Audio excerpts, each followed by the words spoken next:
Dünya Türkmenleri. Dünya Türkmenleri.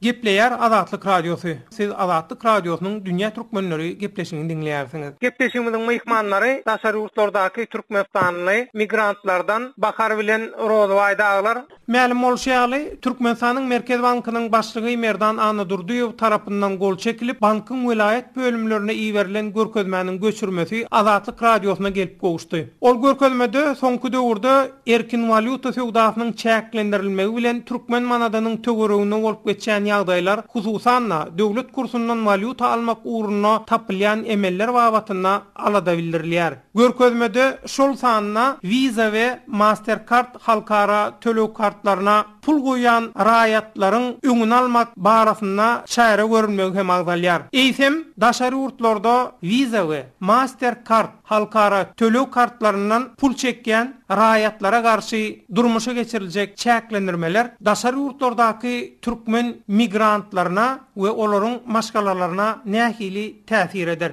İlki bilen biz Rozway'dan bir maglumat alsak. Şular ýalaky bir Merkez Bankyň başlygynyň golu bilen ýazylan hatda hökman öň alynmaly meselelerin bir hökümünde Daşaryurtda nawut pulu öwürlüp çekilmeginiň öňüniň almagy arasynda da o göz öňünde tutulmaly çäreler aýdylýar. Ine sen özüňem şaýat boldun. Şol İstanbulda gören makan arada gysgaçyk maglumat berseň, biram dogurdan hem öňü alynmaly diýilen karara geler ýaly şol İstanbulda beýle pullun çekilmegi has ýaýlanlanmy ýa-da bir gazanç çeşmesine öwürülmi näme boldy? Şu arada bir öz pikirlerini maglumatlaryny aýdasaň Rozway seslenme. Sağ devlet. Bir zat belli geçmemiz gerek. Bu işte ulakan bir biznes var. Yani bu işte ulakan bir biznesi öwreldi Türkmenistan'da. Şonun için devletimiz şu Türkmenistan'ın Merkez Bankı'nda şeyle çeklendirme diýip karar beren bolmaly diýip men özümçe pikir edýän. Biznese öwrüldi diýende näme gözüňde tutýan Rozway? Şunu bir düşündirsene. Biznese öwrüldi diýenimde men şunu gözüňde tutýan. Şu Türkiye'ye gelen ayarlarımızın her aslında bir ağzından yanında seyretsen ve 3-4 tane kart çıktı. 18. iyulda bolup geçen vakada Aksaray'da. Sonra şol ölçtüken ayarlarımızın öz arasında bir dava cence kapı bankın önünde uruş edip o ayarlarının birinin sumkasından en azından bir 50-60 kart düştü. 50-60 kartı gören bankın yörüte güçleri bile hayran kaldı. Yani şol vakit doların araya girip olaylar içeri alıp yörüte palite hava verdiler ve olaylar palite taşıdılar. Ve bundan başka bir sürü şeyler yalı anladan gelip bu çekerler var. Dünya bir derdi sövda satmaya yönlende böyle öz velayetimizde yaşayan öz etrafı devlet işinde işletilen işkerler var. Bu pul kardeşlerinin beynin kasandaki karta geçiyor. O karttan her 2 aydan bir Türkiye İstanbul'a gelip 3 aydan o karttan pul çekili onun eline gitti. Valyuta görünüşünde. Asıl bu işi izlerlemalı, bu işleri duruzmalı adamlar. Hükümetin öz içinde olup özleri bile şu işi amala aşırıyorlar. Ben bunu belli keşfet olan diyorum.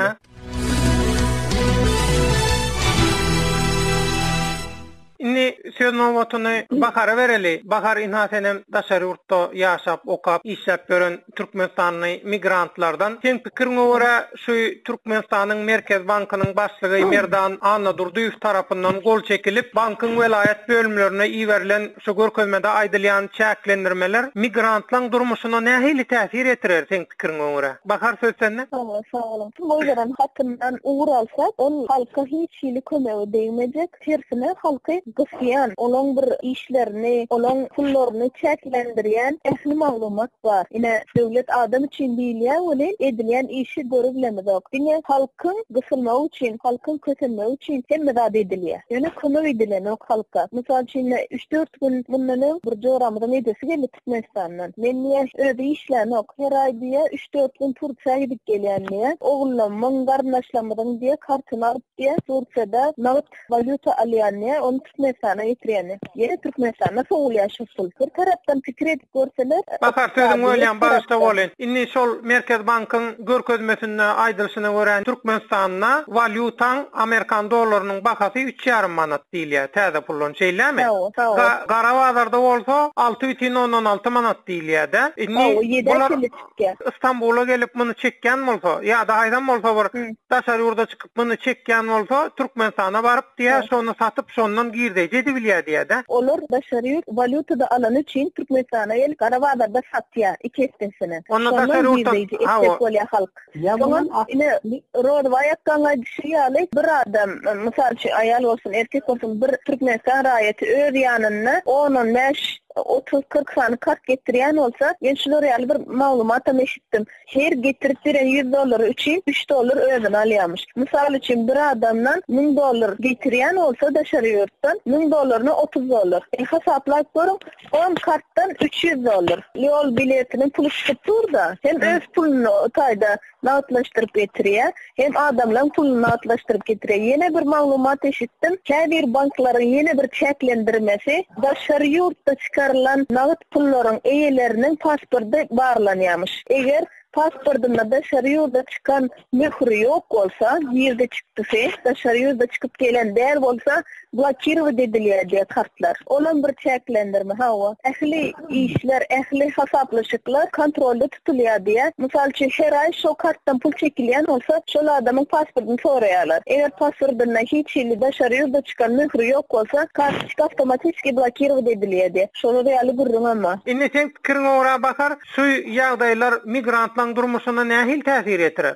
Migrantlaryň durmuşyna daşary ýurtda gelip pul çıkarsalar gowy. Türkmenistana, Türkmen raýatlaryna hakykatdan pul gerek ýagdaýlaryna kömek ýaly bolup durda şu Türkmenistanlara. Özlerini başyn çarajak bolup bir ýol açdylar özlerine. Ýöne ona bir çeklendirme goýup durlar şu. Aslynda Türkmen hökümetiniň ýalňyşýan tarapy şu pul ýene Türkmenistana gelýär.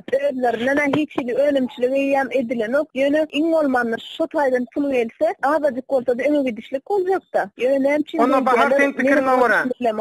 Bahar onda sen pikiriň ora şu Türkmenistanyň merkez bankynyň görkezmesi bilen şol kartlardan çekilýän pullara garşy girdiljek çeklendirme Türkmenistan döwletiniň öňbäkligine däl diýjek bolýarmy? Däl. Olar men pikirimçe näme şey diýip durup, halkara meçberde Türkmenistanyň ady çykmasyn. Hakykatdan hem halkynyň puluna täşdigi, halkynyň özlerini başyn çarajak bolup, öz ýolundan şekolýanyny görmesin, başga döwletleriň öňünde Türkmenistan maskara bolmasyn diýip oturýarlar. Men pikirimçe näme üçin diýende başga bir düşündürüş ýok buňa. Rozway, ýaňy bir zat goşak boldun. Söz sana bereli. Men şunu demek istedim. Şol ýanky Türkmenistan Merkezi Bankynyň girizden çeklendirmesi bir tarapdan sebebinde şol Türkmenistan döwlet biz bu çeklendirmeni girizsek biz özümüze birazcık girizde olar diýip fikir eder. Türkmenistan bu çeklendirmeni girizeni bilen bank öz müşterilerini bitirer. Bazı şirketler istedik bunu alıp bilýärler. Näçe manat pulu varsa şonu dollar husumunda alıp bilýärler. Näme ki Türkmenistan'da $150-200 artyk maç veren o bankın bölümleri onların birazcık özlerinin düzgünlerini üstletmeli olarlar. Ya elinde müşterilerini yitirerler ya da bir halk için yenilik öğretmeli olarlar. Halk hükümetten alandan veya hükümete satandan Qarabağda alıp Qarabağda satan olar için değildir. Elbette. Bizim halkımızda onun peydası var. Baharın devlet geçişiyle derdeki baran çekini balan pullar hemmesi şonda da şu devletin kasağını geçiyor ol. Orada var. Yine ýaňy Bahar öz pikirini aýtdy da migrantlara hem halka ýetirjek täsir barada. Sen pikiriň nähili? Şu çeklendirmeler migrantlaryň durmuşyna nähili täsir etdirir? Rozway. Anladı şu çeklendirme değerden çekilecek pula täsir ederýärlikse elbetde gaty hemmesi elbet täsir eder. Söýdäýärleri söýdä etjek işine de değerden vatandaşlaryň goýurjak olan pullar var, öýlerine özlerini kazanan pulları. Gaty elbet täsir eder. Ama bir şu tarapy bolar öyle. Milletimizin eline düşen pulunu devletin bankana ya devlet için harcamaz. Her bir usulun tapar, eyder, yani devletlerin arasındaki ara bağlaşıda halkın bir ara çek koyar mı tercihini fikir ediyorum. İşte yine bir belirleyecek vardım var. O bakar, Türkmenistan'dan daşary ýurda gelip pul çıkaryanlar, yine bir migrantların, değerli studentlerin durmuşunda da ulu rol oynayar. Misal için Türkmenistan'da aýlap oçura durýarlar, daşary ýurtda koyan çağlarına pul uğratmak için. Sonunda da kömek bolýan tutsa gelip uğratmak hasansa. Türkmenistan'da 4 ay öňünden oçura durup $100-200 uğradı bilýärler. Bir studentin her ay $200 nätäşligini gödümüne alsa 4 ay öňünden oçura durup uğradýan pullary hiç adam däller. Şoň üçin studentleriň durmuşyna uly rol oynayar. Men şonu aýdylak geçetdim. Bahar Rozway Azatlyk Radiosynyň Dünýä Türkmenleri gepleşigine gatnaşyp beren maglumatlaryňyz üçin köp sag bolun. Sag olun, sağlykda görüşelim.